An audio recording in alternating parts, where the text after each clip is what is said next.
My husband has discovered something awful. My husband woke me from a nap with a gentle shake. I need to show you something, Brad said, his voice trembling. Brad helped me off the couch and led me upstairs to the guest bedroom. Inside, a collection of weapons were strewn across the bed. A butcher knife, an aluminum bat from Brad's short stint playing rec ball, a handheld crossbow, and most notably a plate of snickerdoodles. I gestured to the tiny arsenal. I have to show you.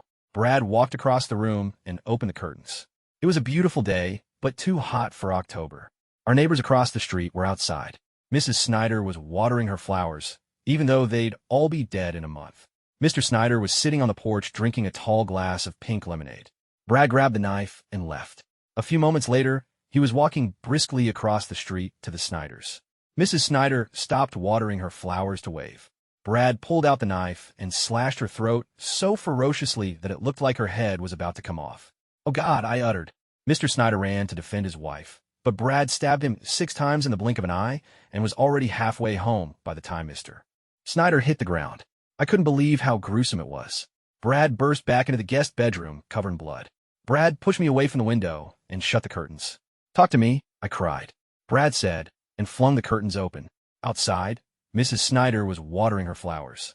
Mr. Snyder was drinking his lemonade. All the blood had vanished. Even the knife was back on the bed. "There's something wrong here," Brad said, more to himself than to me. "It doesn't matter how they die. After 57 seconds, they come back." I realized what Brad was saying. I asked, "What?" "No." "Thank God," I said, then grabbed the crossbow and shot Brad in the Adam's apple. He looked at me with terror in his eyes, then died, and I started counting. 7. I quickly dragged Brad downstairs to the couch. 33, 34. When he reset, I wanted him to think he woke up from a nap. 49. I can't have Brad learning the rules of this place. It's too dangerous. "I'm sure it was nothing," I smiled. "Hut? No, I would never." "Thank God," I said, then grabbed the crossbow and shot Brad in the Adam's apple. He looked at me with terror in his eyes, then died, and I started counting.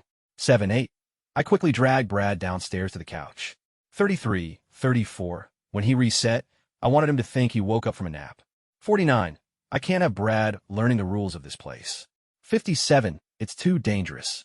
"Honey," Brad said, opening his eyes, "I had a horrible dream, but for the life of me, I can't remember what happened." "I'm sure it was nothing," I smiled.